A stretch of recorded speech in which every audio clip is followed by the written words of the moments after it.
7 trillion! Nako po! Yan po ang budget na hinihingi ni Marcos sa Kamara. Nako, patay tayo dyan. At ang karamihan doon ay mapupunta sa DPWH. Nako, alam na natin yung ganyan. Alam na natin kagad yan, mga kababayan. Nako, eto Di ba kung maaalala ninyo, sinabi ho ito mismo ni pangalan nito, nakalimutan ko tuloy. Yung ating kaibigan na political analyst, yung talaga nga namang dekadang political, hindi yung mga nawalan ng trabaho hindi yun. Ito ho'y matindi ang nangyayari dahil alam nyo, sabi nga nila, itong susunod na budget, yung 2027 budget, yan po ang gagamitin sa eleksyon. Ako. Alam nyo na, yung mga tupad-tupad, AYEX at kung ano-ano pang abuluyan na pinamimigay nitong administrasyon para manalo ang kanilang kandidato. At ito pa, matindi. Para sa kaalaman ninyo, Ito. Alam nyo ba, tatanggalin ang balakid? Nako! Sino ang balakid?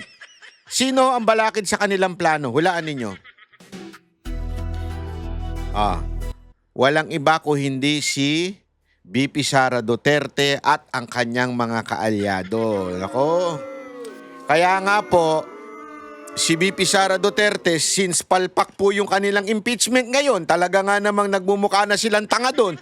Entertainment na boring. Grabe, ganun na lang ang nangyayari ngayon dyan sa Senado, sa impeachment trial. Wala na nanonood dahil wala namang bago. Wala namang masasabi nating pasabog. Asa na yung pasabog nila? Basta alam ko may sabog sa Malacanang. Pero yung pasabog, wala. As in, wala pong pasabog. At ito matindi, mga kababayan. Dahil walang pasabog doon, gagawa sila ng pasabog ngayon. Nako. Ipakukulong nila si VP Sara Duterte. Paano? Sa pamamagitan ng kaso sa labas. Since hindi nila mapatunayan sa impeachment court at hindi nila makontrol ang lahat ng senador, doon sila sa kontrolado nila.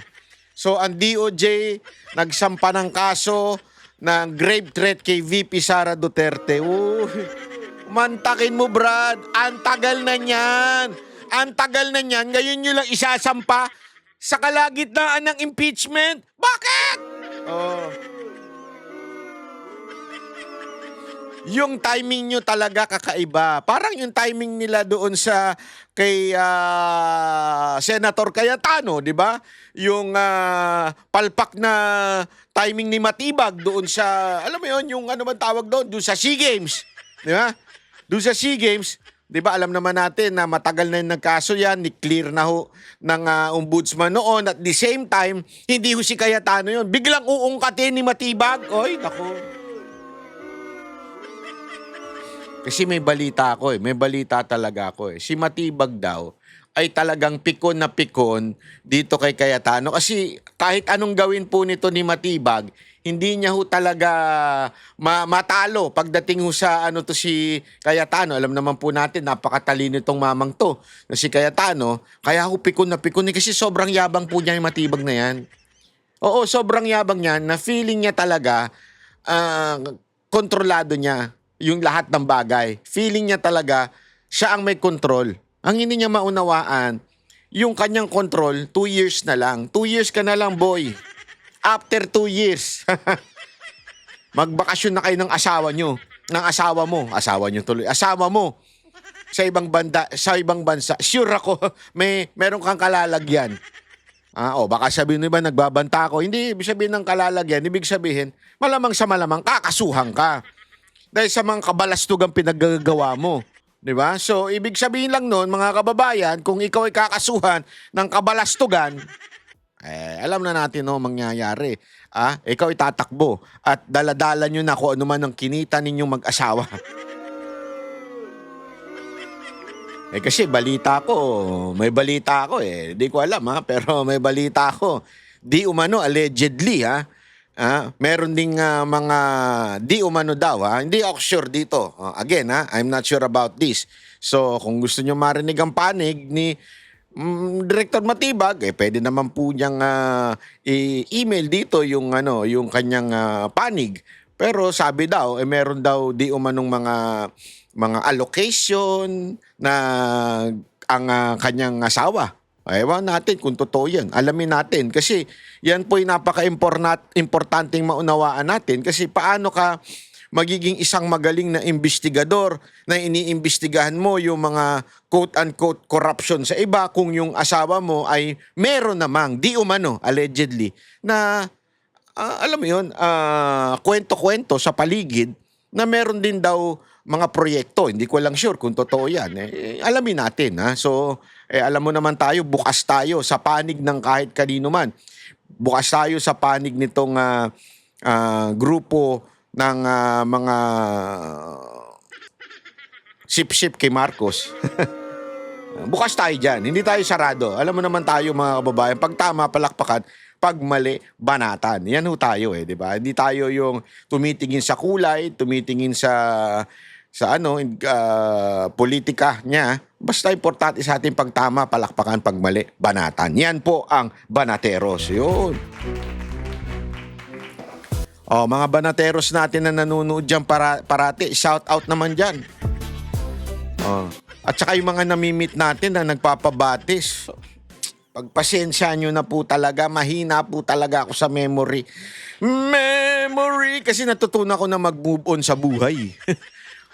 Ang pas-pas, ang XX na yan, nagmumove on na ako dyan kaya hindi natin naaalala pa yung mga ganyan-ganyan. So, sa totoo lang, kung gusto ninyo kasi may mga nagpapabati, Banat Bay, shout out mo naman ako sa iyong, may panuntahan akong, isang club yung mga, kalimutan ko na yung mga pangalan nyo, pasensya na, mga share, mga ma'am, pagpasensya nyo na, shout out sa inyo mga security, bouncer at mga matitikas nating mga server dyan sa BSK.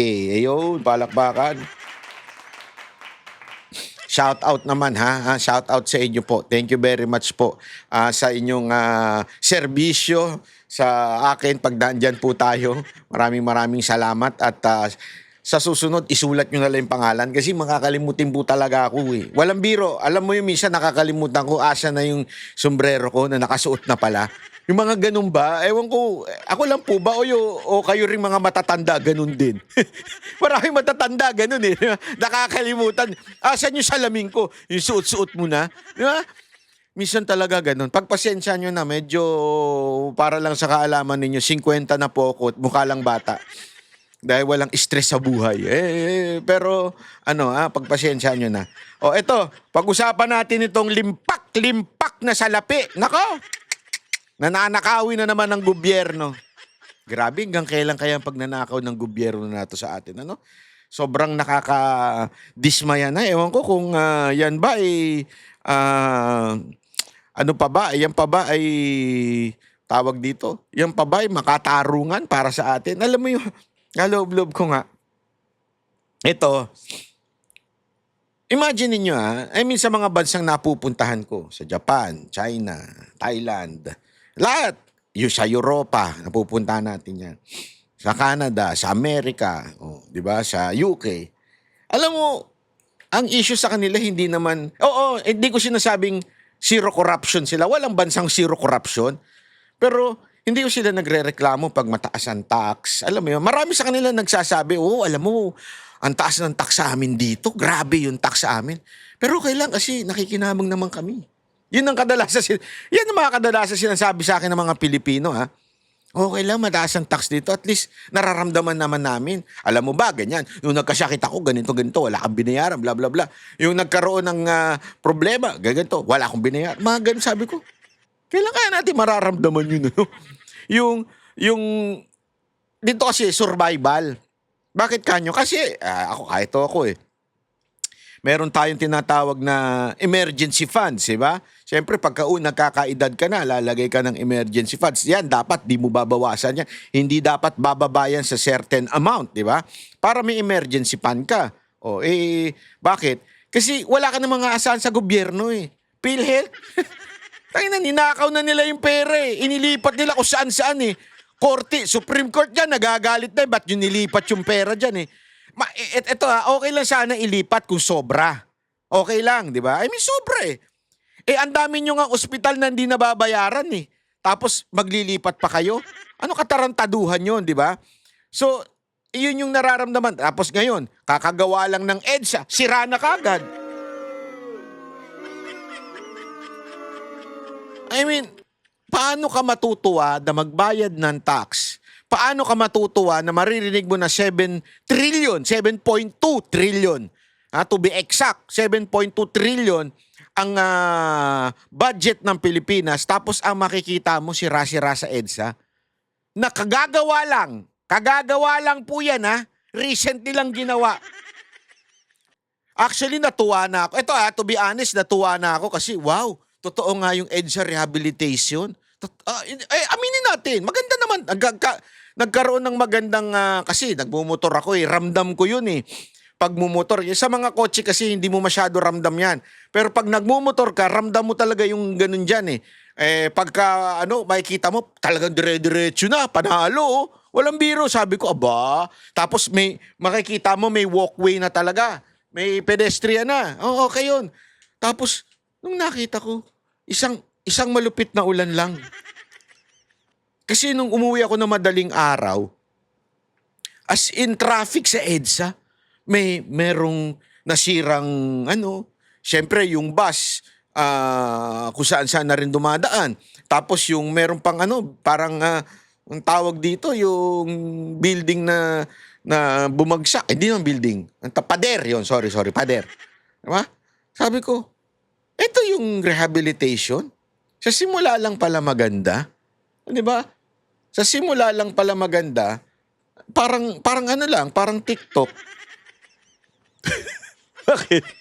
Marami sa TikTok maganda eh. Pag nakita mo sa personal, anyari! Parang totoo. Hindi. Bakit ba? Guilty ka rin dyan. Akala mo, kapogi mo, animal ka. Hindi. Guilty rin naman ako. Filter yan. Ang tawag dyan, filter. Di ba? Pero, yung sa mga TikTok, ang dami ko na nabili dyan na nabudol ako eh. Meron akong binili dyan, yung parang higaan mo na parang malaking unan para pag nanonood ka ng telebisyon. Di ang laking ganda. Tapos yung sumasandal yung mga doon para pagkadating sa akin, ano ba ito, unan? Ang liit! Parang gano'n na nangyayari sa Pilipinas eh. Di ba? Parang expectation natin kasi ang ganda. Parang, yung linis, ganda, patag na patag. Tapos pag ulan lang, nangyari. Sira na kagad. Ulan lang I mean, ano to? Hindi waterproof? Anong klase? Banat bay naman kasi. Nag-demand ka pa ng waterproof na karsada. Hindi naman waterproof yung karsada natin. Grabe, no? Saan ka nakakita nun, action cam na hindi waterproof? Ganun kasi, di ba, pag action cam, dapat talaga waterproof kasi nga action cam di ba? Ginagamit pang action, pag nagsiswimming, nagbi-beach ka. Ito hindi. Yung natin, malupit talaga. Yung karsada natin, hindi waterproof. Bawal mabasa. Saka nakakitang karsadang bawal mabasa. Only in the Philippines. Dinaig natin ng ibang bansa, mga kababayan. Yung kanilang karsada, waterproof.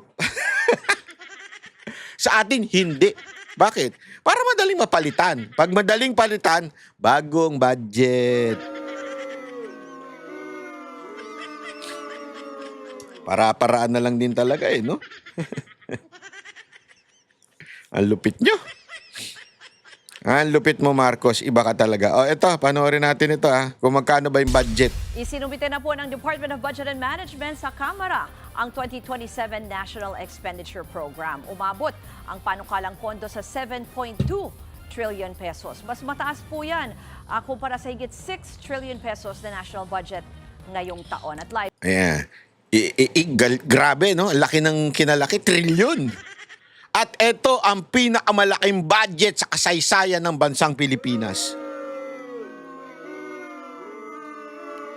Muntakin mo, no? Ako, sa totoo lang, hindi kasi baka sabihin ng iba, syempre taon-taon kailangan tumaas yan. Hindi.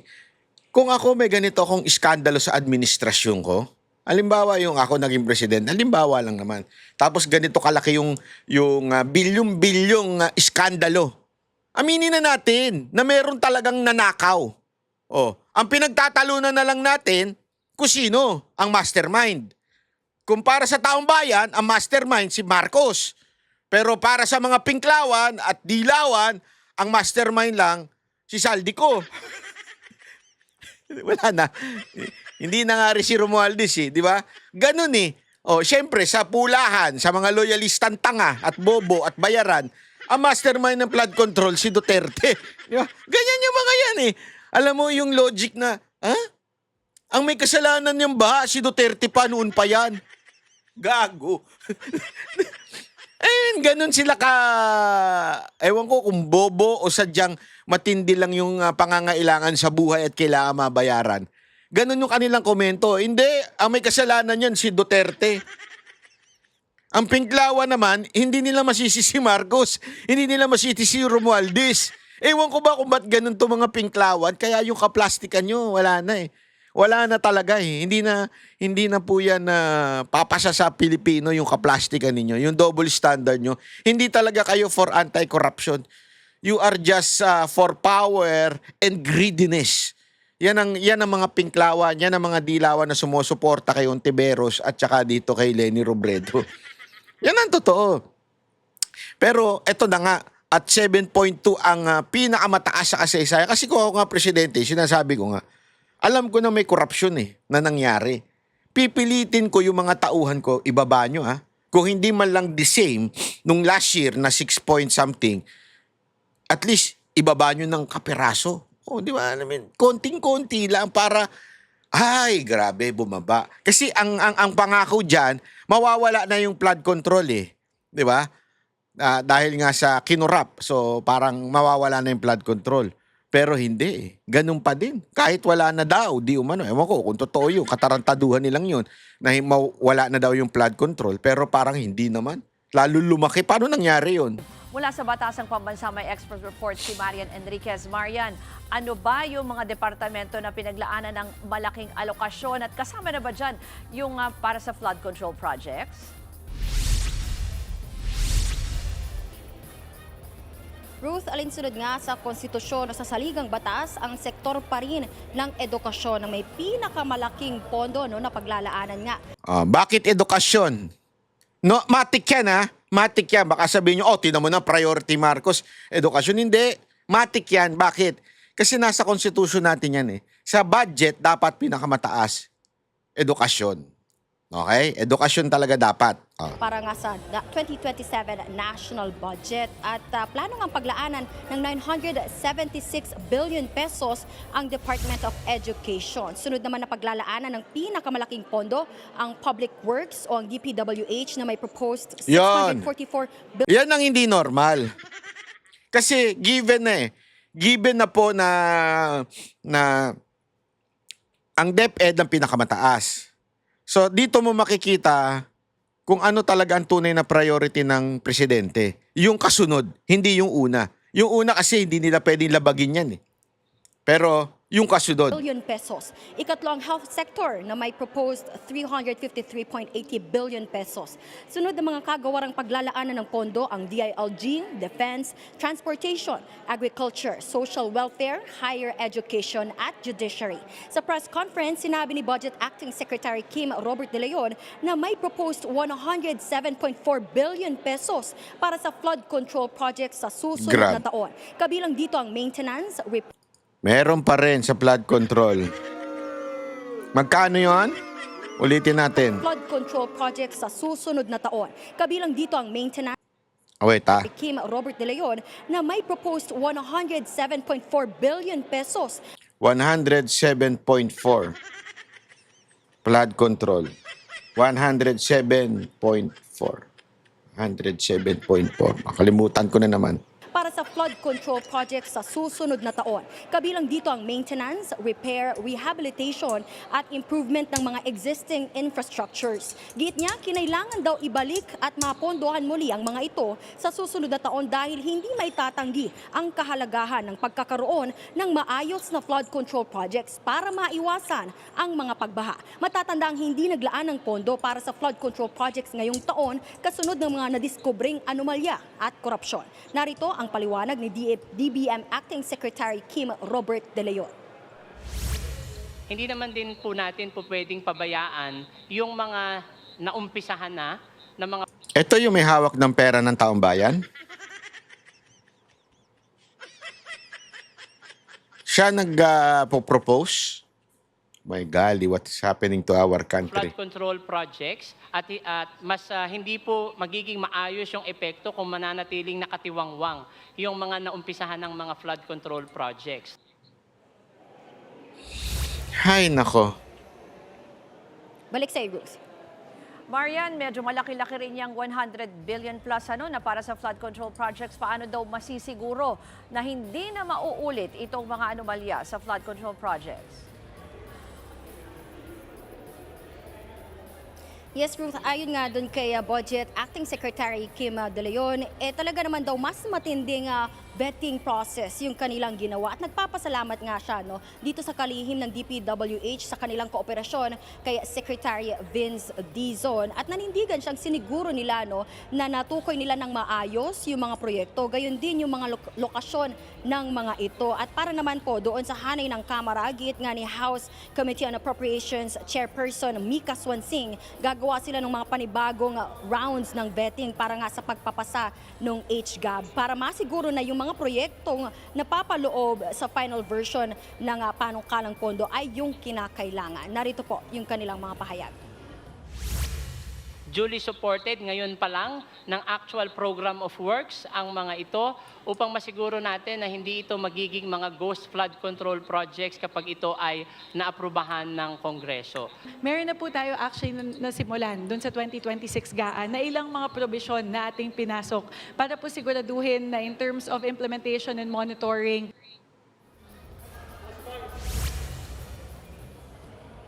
Samantala, malaking bagay din ayon kay Swansing na napondohan ng 1 billion pesos ngayong 2026 yung Project NOAA para sa pag-update ng kanilang mapping sa iba't ibang lugar. Ayon kay House Majority Leader Sandro Marcos, ipaprioridad yung mga lugar na pinaka-nangangailangan ng flood control projects ayon nga sa... Nako, nandiyan na. Siya na may control. Ang lupit mo talaga, bata.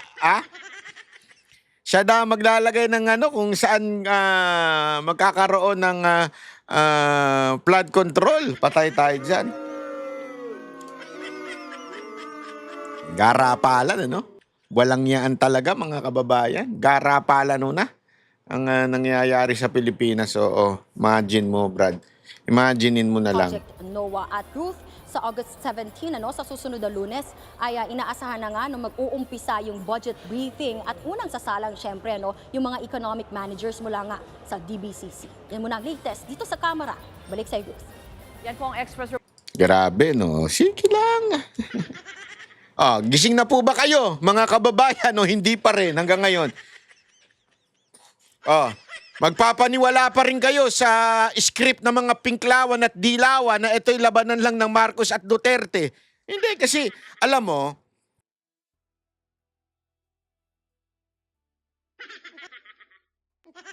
nawala. Hello.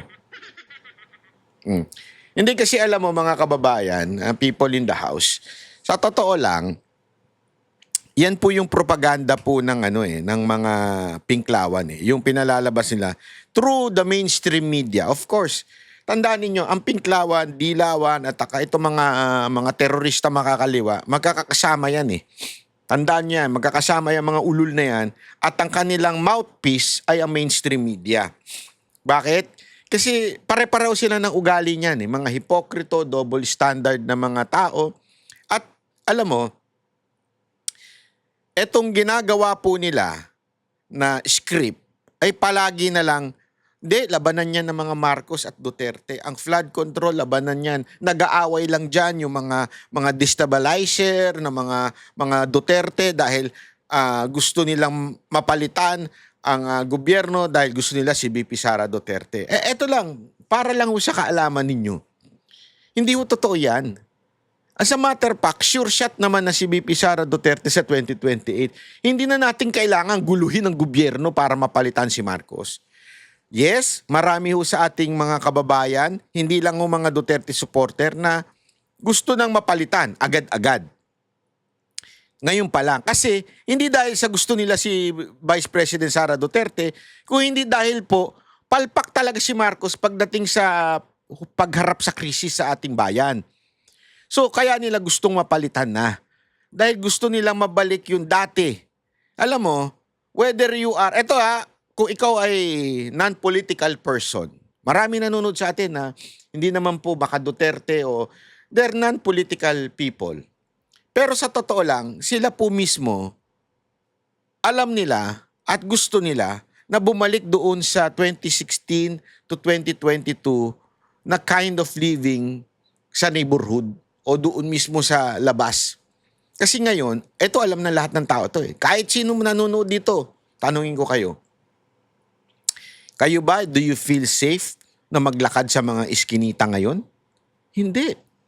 Grabe yun, nakikita ko yung mga kaliwat kanan pong sa balita, yung kaliwat kanang krimen. Sinasaksak, pinapatay. Alam niyo yan eh. Siyempre yung mga high up there, hindi ko alam, high ba sila o dahil high sila? Alam mo yun? High sila dahil mayaman sila o high sila dahil sabog sila. Pero yung mga nasa taas, di ba? Hindi naman po nila ramdam yan eh. Tayo yung mga nasa baba, ramdam natin yan. Hindi tayo makapaglakad basta-basta.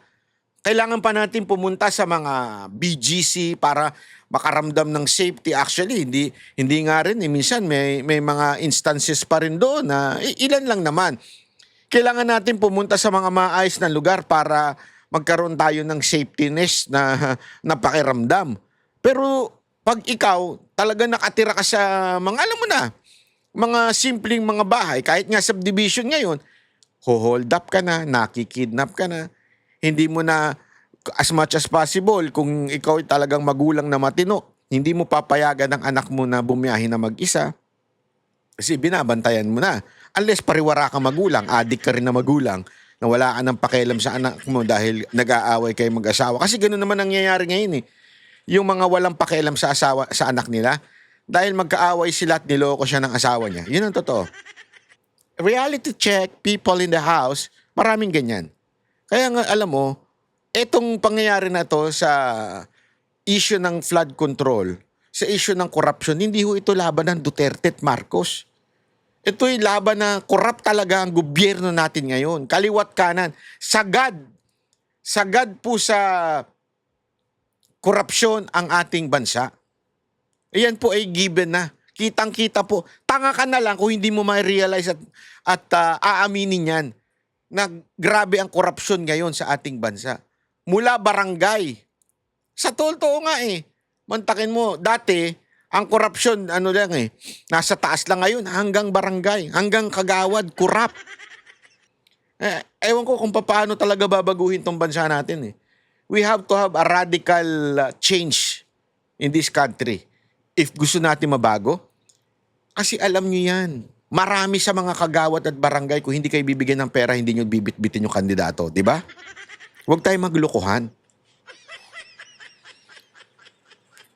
Huwag tayo maglukuhan. Yung mga barangay na hindi naman yan boboto dahil Duterte ka o Marcos ka. Hindi ganyan bumoto yung mga yan, yung mga barangay-barangay. Kung sinong magbigay sa amin ng malaki, mas malaki, yun ang aming bibit-bitin na kandidato. Totoo.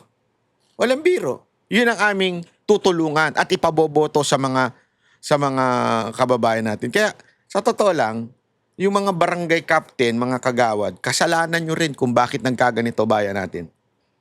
Kayo kasi ang kayo talaga ang arms o yung nasa baba talaga eh. Kayo ang sikreto para maboto yung mga congressman. Kayo eh. Alam nyo yan. Mayroon nga akong alam na distrito, hindi ko na lang sasabihin kung saan. Tangina, lantarang kurap na eh. Pero dahil inalagaan kayo ng congressman na yon, binibigyan kayo monthly, binibigyan kayo lalo na pag-eleksyon, yun ang pinaboboto nyo sa mga kasamahan nyo o sa mga tao ninyo dyan sa barabarangay. Pero lantara na korupsyon yan. At maka-Duterte na kayo, pero dahil sila ang malaki magbigay ng pera, yun ay boboto nyo. Tingnan nyo kawalang yaan ninyo. Di ba? Tingnan ninyo yung, wag na kayong magalit kung kurap ang mga nasa itaas. Wag na kayong magalit. Bakit? Number 1 kurap kayo eh. Mga barangay captain, mga barangay kagawad, number 1 kayong kurap. Kaya nalalagay sa pwesto yung mga congressman ninyo. Diba? Kaya nalalagay yung mga yan na ninanakawan kayo tapos bibigyan kayo ng bahagi. Bibigyan kayo ng 10,000, 20,000, 100,000. Tarantado! Bilyon ang ninakaw niyang congressman ninyo. Barya ang ibinigay sa inyo tapos ibinoboto nyo pa uli. O alam niyo kung sino kayo. Kilala nyo kung sino kayo. Kahit may issue na sa mga barangay hall nyo, aninipis ang ginawa. Tapos, boboto nyo pa rin. Bakit? Kasi binibigyan kayo. May sustento kayo, mga animal kayo. Yan ang totoo. Kaya, you deserve it. You deserve na nakawang kayo ng taong bayan. Yan ang, nakawang kayo ng taong bayan. Na nakawang kayo ng congressman nyo. You deserve it. Totoo lang. O, ito ha. Wait. Pakita ko lang sa inyo yung magkano ba yung budget. Wait lang. Bakit pa di ko makita tong animal na to? Liit-liit kasi. Hayop. Aha. Hindi ito eh.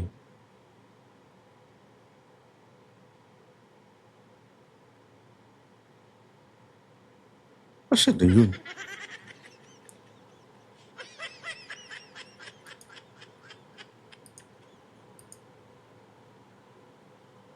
Dun sa Hindi yan. Pangit yan. Asa na yun? Wait. Ay, nako.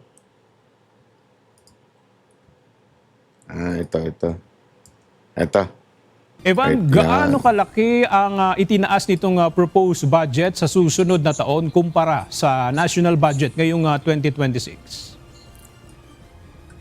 Aga 407 billion pesos ang itinaas itong hinihinging budget para sa taong 2027 kumpara sa national budget ngayong 2026. 7.2 trillion pesos ang nakasaad sa National Expenditure Program, 6% na mas mataas kaysa sa 6.7 trillion pesos na national budget ngayong taon. Samantala, 10 ahensya naman ang itinala ng Department of Budget and Management na makakakuha ng pinakamatataas na alokasyon sa panukalang pondo.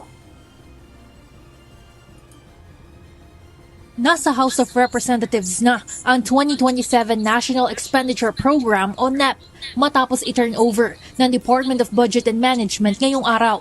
Ito na ang huling NEP na buong ipapatupad ng administrasyon bago matapos ang termino ni Pangulong Ferdinand Marcos Jr. sa darating na 2028. Sa kabuuang 7.2 trillion pesos na panukalang pondo, 10 ahensya ang nais paglaanan ng pinakamalalaking alokasyon. Nangunguna rito ang Department of Education na may 976 billion pesos. Pangalawa ang Department of Public Works and Highways sa halagang 644 billion pesos, habang pumangatlo ang sektor ng kalusugan na may 353.8 billion pesos. Sinundan ito ng Department of Interior and Local Government o DILG at Department of National Defense. Paglalaanan rin ng malaking halaga ang sektor ng transportasyon, agrikultura, social welfare, higher education at ang judiciary. Ayon kay DBM Acting Secretary Kim De Leon, dumaan sa masusing pagbusisi. Kita niyo yan? Ayan no? Ayan yung Pumangatlo ang ayan no. 976 sa edukasyon, syempre. Pero ang kasunod, limpak sa laping 644. Tanong, may nakikita ba kayo? Wala. Para saan yan? Ewan ko. Sahod. So, ganyan po kalupit ang pangyayari sa Pilipinas ngayon. Okay? Ngayon, ipapakita ko naman sa inyo ito. Yung kakasuhan daw si VP Sara Duterte. Ito. Afternoon.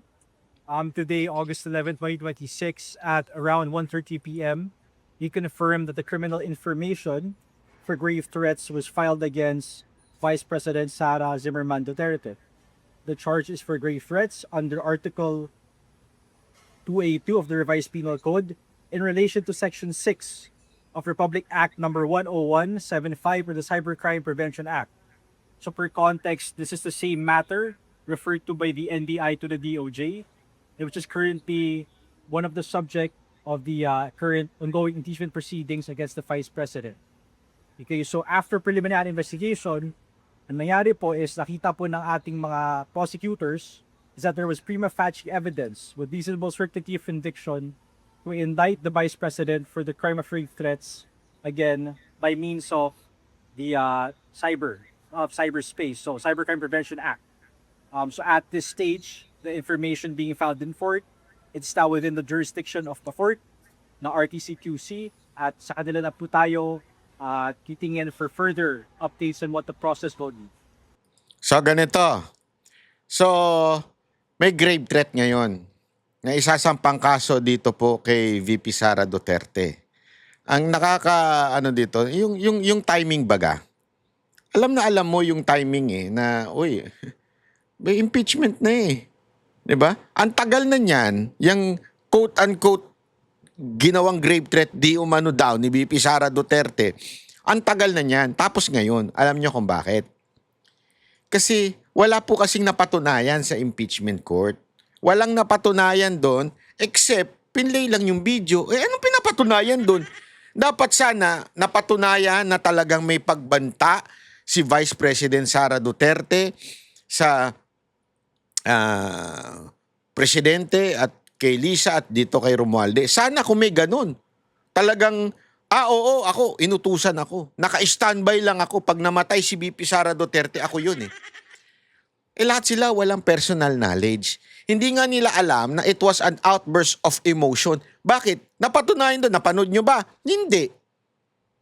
Yung buong video, yung buong webinar, nandun ba kayo? Hindi. Hearsay lahat. So parang ang dating nito, talagang latak, basura yung kanilang ebidensya para dun sa grave threat sa impeachment. Saan nga yung papasok ito? Kasi remember, itong grave threat na to, isang buwan lang mahigit, so wala pang isang taon ng pagkakulong yan. At bailable po yan. Ibig sabihin, kaya naman mag-bail ni VP Sara Duterte.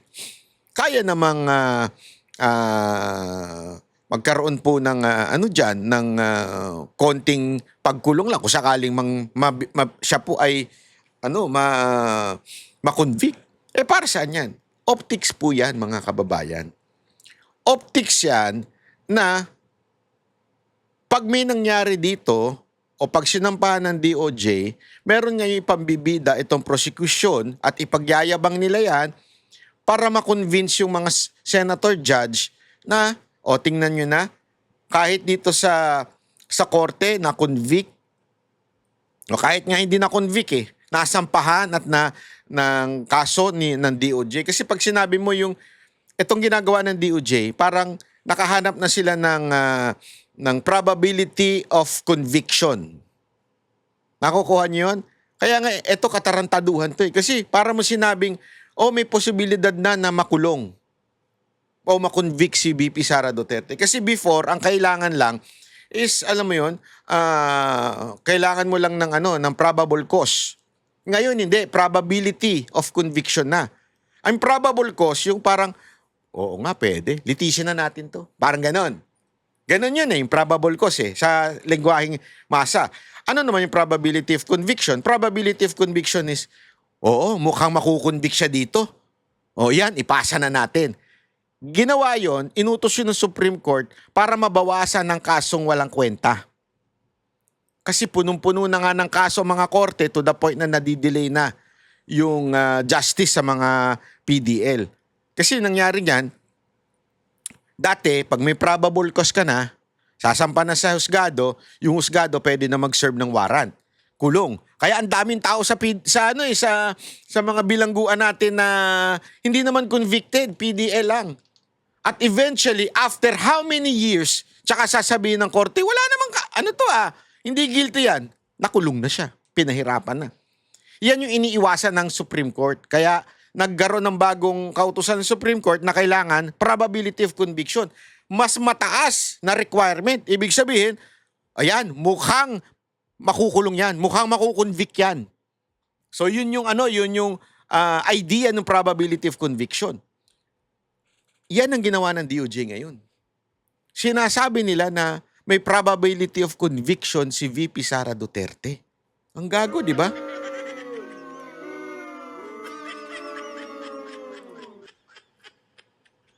Alam niyo kung bakit? Alam niyo kung bakit? Para magamit ng prosecution ito sa kanilang argumento. Siyempre, natapos na yung kanilang unang argumento. Malamang sa ending gagamitin nila ito. O, tingnan nyo na, nakonvict si VP Sara Duterte sa grave threat. Kaya dapat siyang ma-impeach at kailangan iboto ninyo. So, imagine ninyo scenario pagdating nung how many days, lalagpas pa nga daw ng December Pagdating ng December o January, sabihin na natin, convicted na si VP Sara Duterte, although nakapag-bail, kaya hindi nakulong, pero convicted na. Ngayon, mga closing statement na ng mga prosecution. Siyempre, yung boring na babaeng tuyot na doon, magsasalita na, sasabihin niya, eto, ang korte na natin nagsabi na merong grave threat na ginawa si Vice President Sara Duterte. So, yan pa lang ay rason na para i-impeach si VP Sara Duterte. Kita ninyo? Sabi ko sa inyo lahat yan will come into places. Sabi nga nila, eto yung may nagkwento kasi sa akin na very, very, very, very, very reliable source na sinabi, hindi talaga papayag ang administrasyon na ito, particular si Marcos, na hindi ma-impeach si VP Sara Duterte at matanggal sa 2028 election. Bakit? Ang nadinig kong kwento dahil alam nila, pag naging presidente si VP Sara Duterte, kawawa ang lahat nagnakaw at lahat na naging pabaya ngayong panahon ni Marcos. At ang tatamaan mismo dyan ay si BBM. Kanyang pamilya, asawa, anak. Yan ang mga tatamaan. Ibig sabihin, tinodo nila sinagad nila sa buto yung kawalangyaan So siguradong mananagot sila pag si VP Sara Duterte na maging presidente. At yan din ang sinabi ni VP Sara Duterte. Magkukuha siya ng vice president that would really focus to persecute these people. Ganong katindi. Kaya feeling ko, nung napanood nila yon sa interview ng SMNI sa kanya, kami ni Boss Dada, malamang sa malamang, ganun. Okay, hindi ka namin talaga gagawing presidente. Gagawin namin ang lahat ng bagay para ikaw matanggal sa presidential race. Kasi the only way to defeat Vice President Sara Duterte is to remove her from that presidential race. There's no other way. Kita na ng taong bayan Kanya na ang Mindanao, kanya na ang Visayas, sa Luzon na lang, kahit papaano. Kung kumuha yan ng taga Luzon na Vice President, finish na. Baka nga hindi lang 32 million na makuha ang boto niyan Baka 40. Fearless forecast ko, aabot ng 40 million ng kanyang boto. Sa totoo lang sa tingin ko aabot siya ng 40 million. Ewan ko lang pero kasi yung inis ng tao, yan ang tinatawag na, kung maalala ninyo nung panahon ni PRRD, yung tinatawag na revenge vote. Revenge vote ba yun? O yung galit na vote, parang something like that. Kasi nga, galit doon sa mga nangyayaring kapalpakan kay Pinoy, kaya ibinoboto ang isang radikal na presidente, si Duterte. Diba? Yun ang totoo Galit talaga ang mga tao nung mga nangyari doon kay Pinoy. Sa mga yellow liberal shit, diba? Ngayon, sa tingin nyo, mas galit ang tao kay Marcos kaysa kay Pinoy? Ako sa tingin ko, oo. Kasi ito, lantaran ng pambubudol.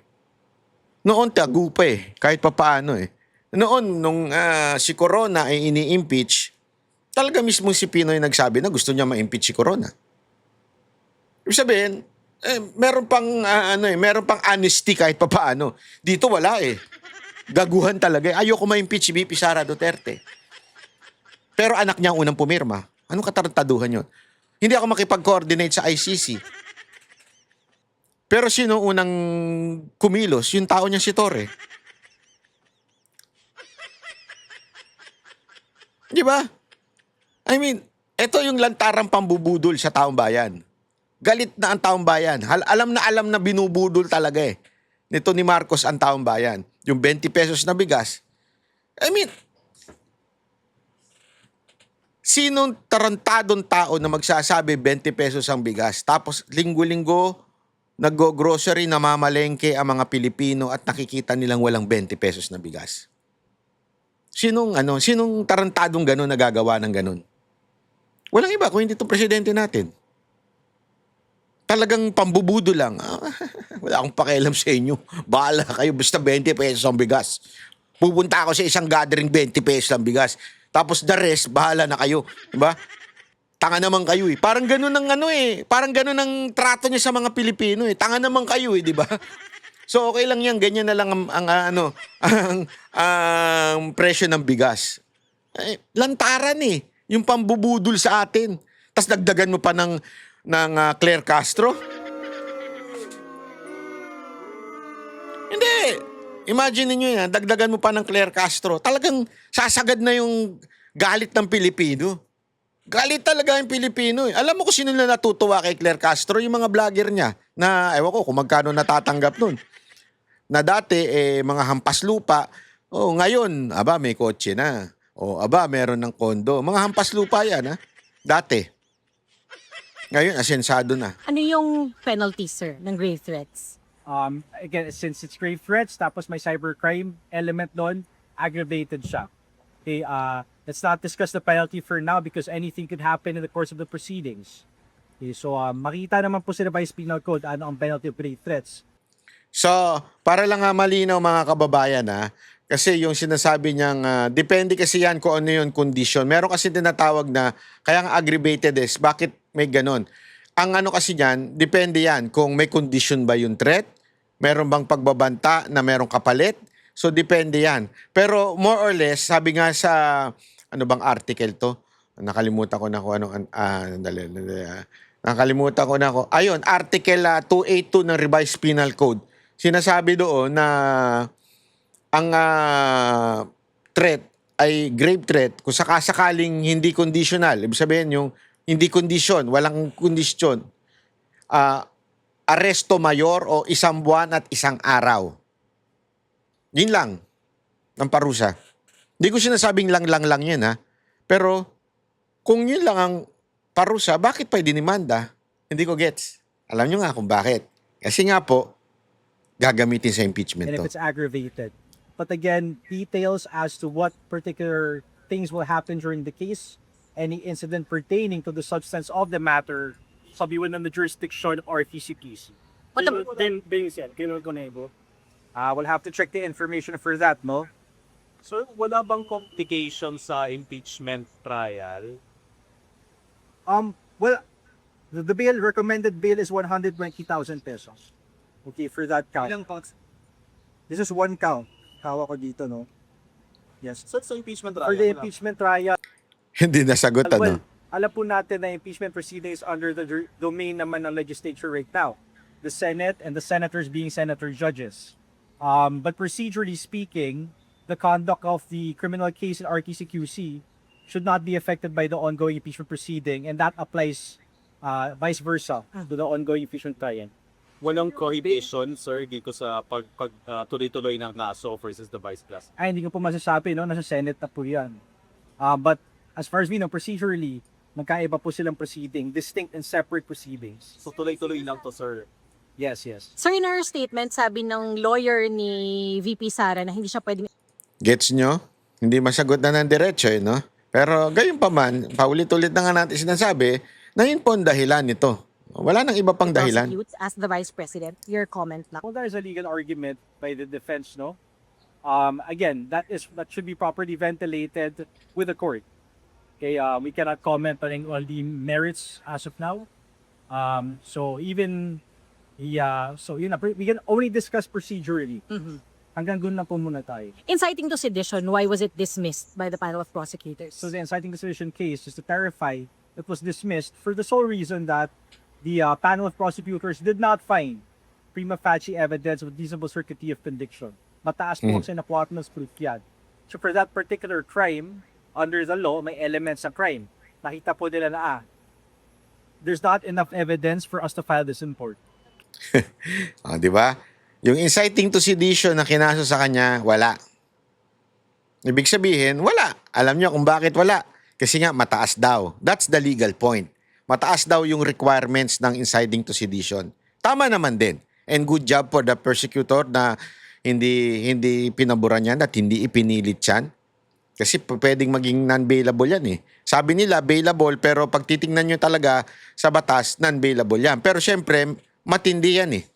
May elements yan. Para, ibig sabihin, may requirement ba doon sa pagsabi niya ng inciting to sedition. Eh kaya lang, kulang-kulang wala. So therefore, dismiss yun. At the same time, wala kasi yun sa impeachment trial. Huli pero di kulong. Wala kasi yun sa impeachment eh. Ang meron sa impeachment trial, grave threat.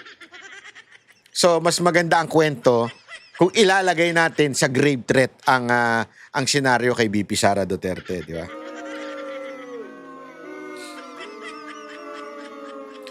Para-paraan sa buhay mo. Sir, matagal pinamatay yung resolution, no? Matagal sa under review dito sa meeting. Did they trial? Did they speak up the resolution of the case? No. Well, again, these are distinct separate proceedings. Ang nangyayari po sa edition proceeding ay magkaiba sa ginagawa sa trial or even in the preliminary investigation. Yung mga ebidensya ho na nailatag sa during PI or preliminary investigation, hiwalay pa po yan sa nilalabas sa impeachment proceeding. So it's not accurate to say that one proceeding affected the other. Pero sir, bakit bagal ng gano'n sa Kaba? Since 2024 para nangyari yung incident. Well, ang panel of prosecutors na pumakapagsabi, no? But to the best of our knowledge, I mean, to be from the records, it's in relation to pending incidents in that case. So, in that particular investigation na. Use a bill recommendation of 120,000 per count po yun sa grave threat, sir? Yes. So yan po mga kababayan ha. Anyway, eto pa, tingnan pa natin to. Tingnan natin ang napakagaling nating presidente kung ano ang kanyang reaction sa mga baha. Ang isa pang issue na nakita natin na nangyari ay yung nagbabaan yung sa Parañaque lalo ay yung nagbabaan ng ang basura. Nakita ninyo yung mga picture na punong-puno yung kanal, punong-puno ng basura na hindi naman galing sa Parañaque, galing sa ibang lugar yun. Yon. So, galing daw sa ibang lugar at hindi sa Parañaque yung basura. Ay, nako.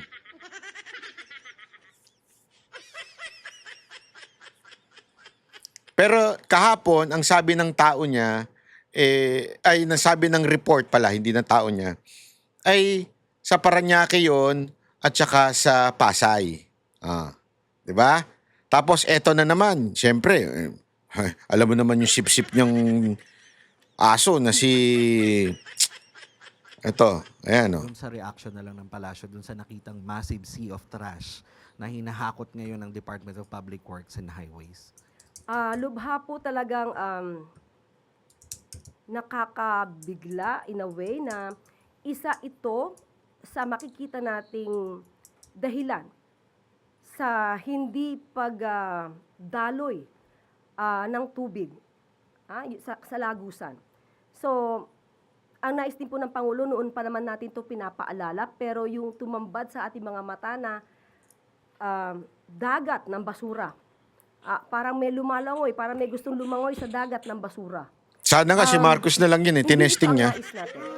Nais natin ay magkaroon ng maayos na daluyan ng tubig, kaya kailangan itong ayusin ng ating pamahalaan, ng mga opisyal natin.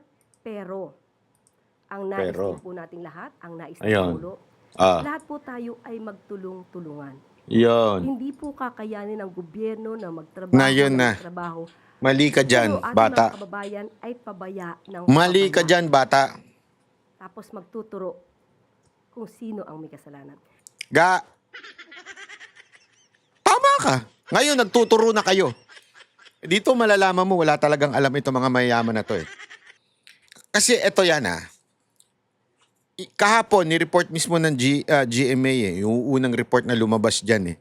Yan pong ng basura na yan. Saan? Pakita nga natin yan. Ayan, sandali. Nandito yan eh. Asan na yan ha?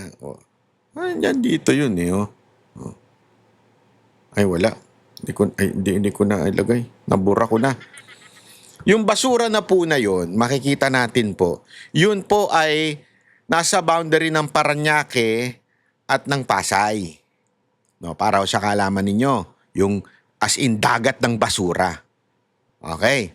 Ngayon, sasabihin ni Marcos, keso galing daw sa ibang lugar.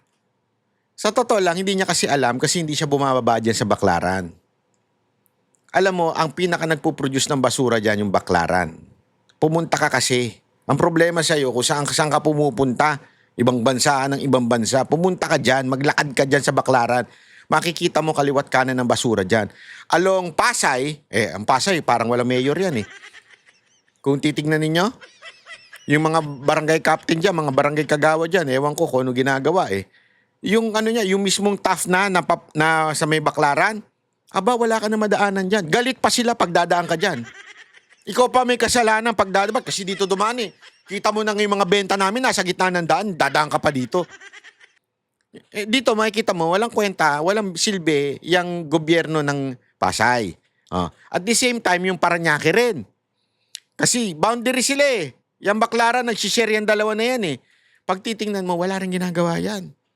Isa pa rin po yung mga inutil na gobyerno. Yung Parañaque at Pasay.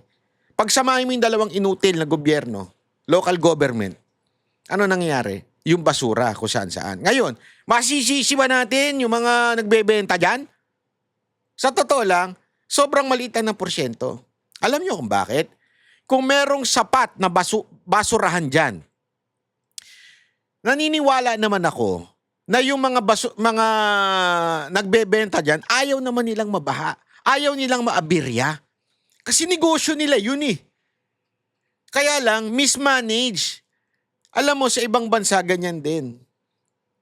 Kailangan mo talaga magkaroon ka ng waste system. Naalala ko noon, nandun ako sa Barcelona. Uy, may favorite. Dyan sa Europa, yung Barcelona. Makikita mo, sidewalk, tapos may paradahan, tapos meron nakalagay ng mga basura sa gitna. Basura na malalaki. Na doon mo talaga itatapon. Kasi ang tendency talaga ng tao, pag walang nakita ng basurahan yan, unless Japan ka. Kakaiba kasi sistema nila doon eh. Kahit walang basurahan, wala ka makikitang basura.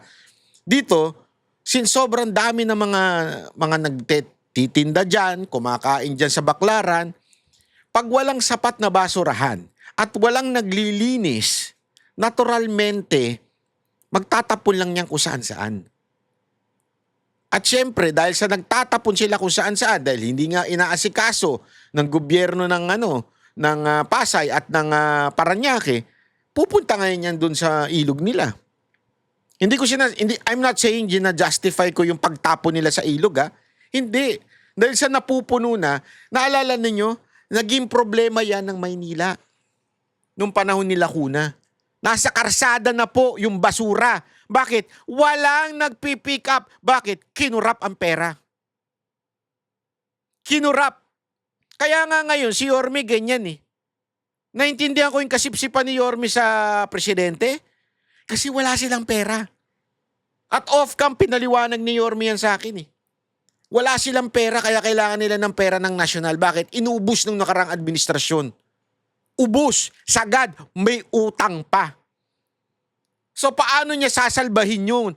Yung kanilang yung kanilang lugar, aasa sila sa national government.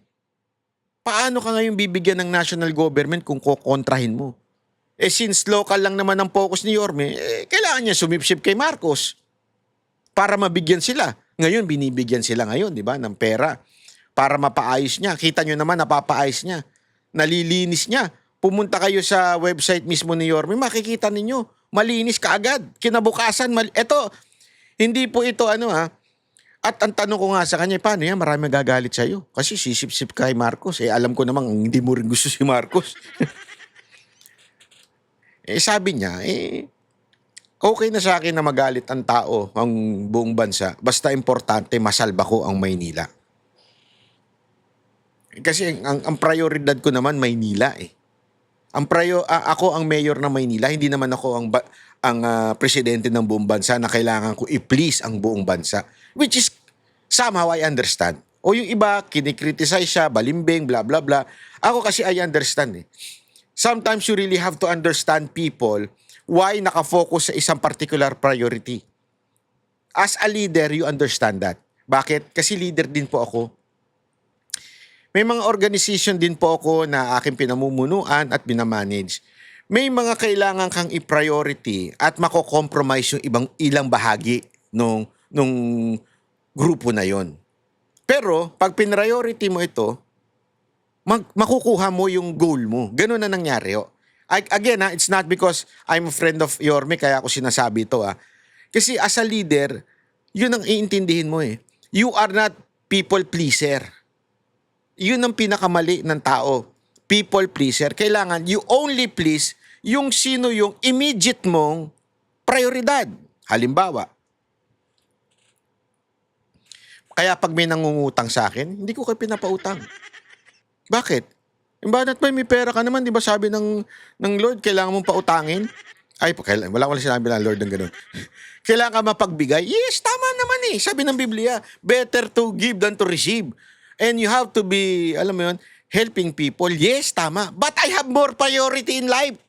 Ano yun? I must first help my family, my immediate family, then pag may sobra, tsaka ako kayo pautangin. Wala. Nagigets yung ibig ko sabihin? Minsan kasi, sama naman ng iisipin ng ibang tao, sama mo naman Banat Vice, na bero ka pag inuutangan ka. Diba dapat kung talagang ikaw Christian ka, dapat magpapautang ka. Kailangan tutulungan mo lahat. Wala nga Priority ko muna yung pamilya ko Di ba? Kasi ganun Minsan may mga ganun tao na ang sama ng tingin sa'yo, sama.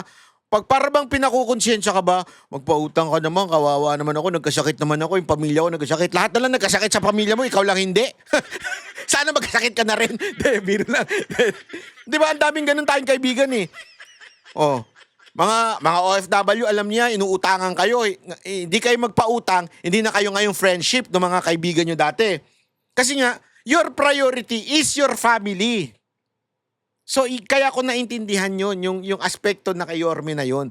Ang priority niya, Manila. Hindi niya priority yung bansa ngayon. Wala siya magagawa. Tatakbo siya, mayor pa ulit-ulit Doon na lang siya pagpa-priority niya.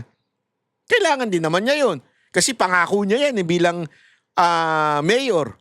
Kailangan niyang ayusin ng bansa, ang kanyang lugar niya. So, anong punto ko dito? Ito problema dito sa Parañaque tsaka dito sa Pasay na problema ng national.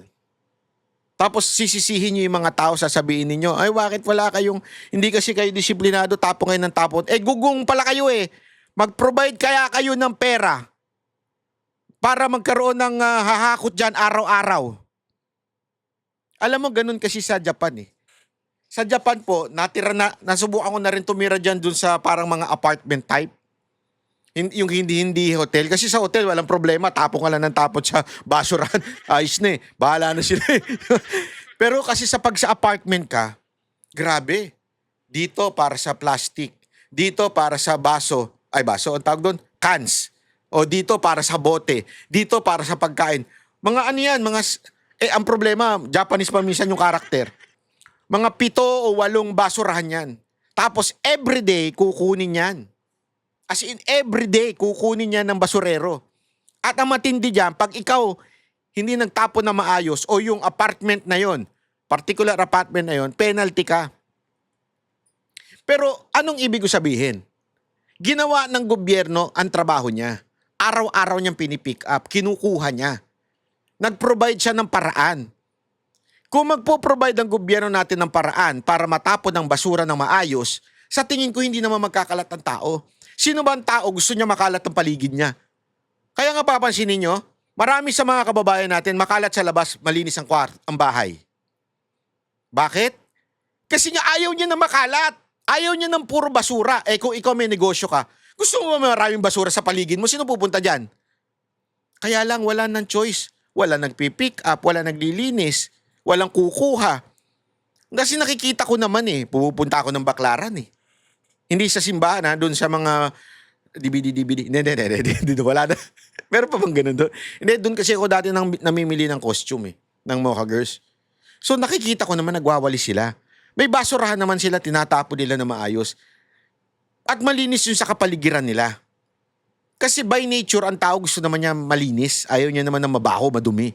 Kaya lang, since wala ngang yung pera na pambayad sa mga garbage collector, wala pang sistema ng pagkuha ng garbage dahil kinurap na nung mga LGU, ang tendency talaga magkakalat yan.